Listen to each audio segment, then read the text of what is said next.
আসসালামু আলাইকুম। আজকে আমরা আলাপ করব স্বামী কর্তৃক স্ত্রীকে তালাক দেওয়ার বিষয়ে। এই বিষয়টার দুইটা পার্ট রয়েছে, একটি হচ্ছে শরিয়া পার্ট আর একটি হচ্ছে লিগ্যাল পার্ট।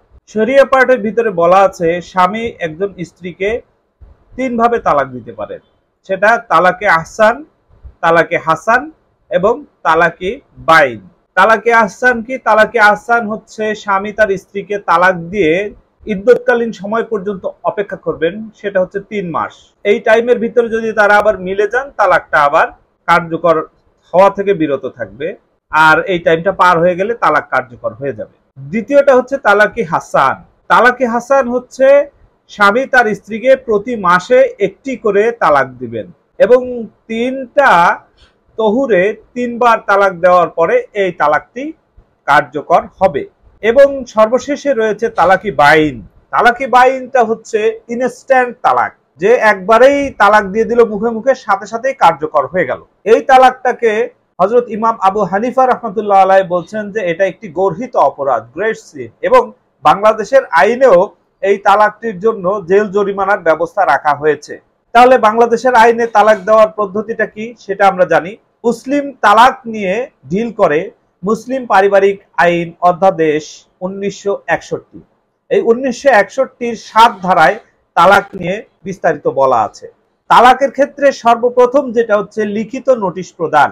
স্বামী যখন স্ত্রীকে তালাক দিবেন তখন ওই স্ত্রী যেই এলাকাতে অবস্থান করেন ওই মিউনিসিপাল অথরিটির যিনি চেয়ারম্যান থাকবেন, যদি সিটি কর্পোরেশন হয় কমিশনার, ইউনিয়ন পরিষদ হলে চেয়ারম্যান, এরকম ওনার বরাবরে একটি তালাকের পত্র পাঠাবেন এবং তার একটি কপি স্ত্রীকে পাঠাবেন। এই পত্র পাওয়ার পরে এই সংশ্লিষ্ট ইউনিয়ন পরিষদের চেয়ারম্যান বা মিউনিসিপাল অথরিটির দায়িত্বপ্রাপ্ত ব্যক্তি একটি সালিশ পরিষদ গঠন করে উভয় পক্ষকে চিঠি দিবেন যেন এটা মিট মীমাংসা করা যায়।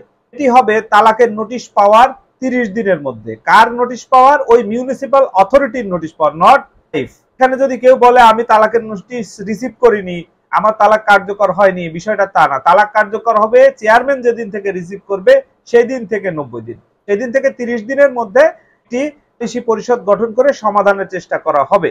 এই ৯০ দিনের মধ্যে সমাধান হয়, তারা মিলে যায়, তাহলে তালাকটা বাতিল হয়ে যাবে। যদি না মেলে ৯০ দিন পরে একটি অটোমেটিক কার্যকর হয়ে যাবে। এখানে যদি সালিশে উভয় পক্ষ হাজির হতেও পারে, তাও হতে পারে, এখানে কোনো বাইন্ডিং কিছু নাই। হাজির হয়েও যদি সমাধান না হয় তাও তালাক কার্যকর হয়ে যাবে, আর হাজির যদি নাও হয় তো তার কার্যকর হয়ে যাবে। এখন আসেন তালাক কার্যকর হওয়ার পরে দেনমোহরের কি ব্যবস্থা।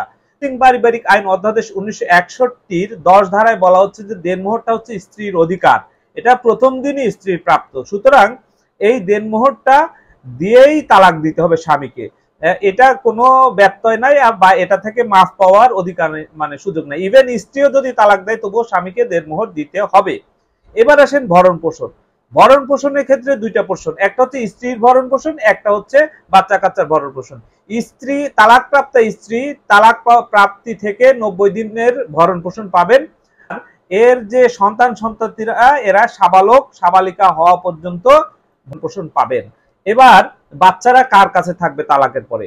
বাচ্চারা, পুরুষ বাচ্চা ৭ বছর পর্যন্ত মায়ের কাছে থাকবে এবং মেয়ে বাচ্চা সাবালিকা হওয়া পর্যন্ত মায়ের কাছে থাকবে, এবং এই বাচ্চারা সাবালক হওয়া পর্যন্ত বাবাই সমস্ত ভরণ পোষণ দিতে বাধ্য থাকিবেন। যদি বাবা না দেয় তাহলে বাবার বিরুদ্ধে পারিবারিক আদালতে মামলা করার ব্যবস্থা রয়েছে। এখন তালাক পাওয়ার পরে অনেকে আবার স্ত্রীরা বিরুদ্ধে যৌতুক এবং নারী নির্যাতনের মামলা করে থাকেন। তো এই ক্ষেত্রে আসলে আপনি কি করবেন? এই ক্ষেত্রে আপনি কিছুই করার নাই, মামলাটা ফেস করতে হবে। তবে খুশির বিষয় হচ্ছে বা আশার বিষয় হচ্ছে বর্তমানে এই ধরনের মামলা রিসিভ করার পরে আগে পিবিআই তদন্ত দেয়। তবে যদি রিপোর্ট আসে যে হ্যাঁ প্রকৃতপক্ষে যৌতুক হয়েছে অথবা তাকে টর্চার করা হয়েছে এমন গ্রহণযোগ্য আলামত আছে, তাহলেই মামলাটা গ্রহণ করা হয়, না হলে মামলাটা খারিজ করে দেওয়া হয়। আজকে এই পর্যন্ত, ভালো থাকবেন। আসসালামু আলাইকুম রহমতুল্লাহ।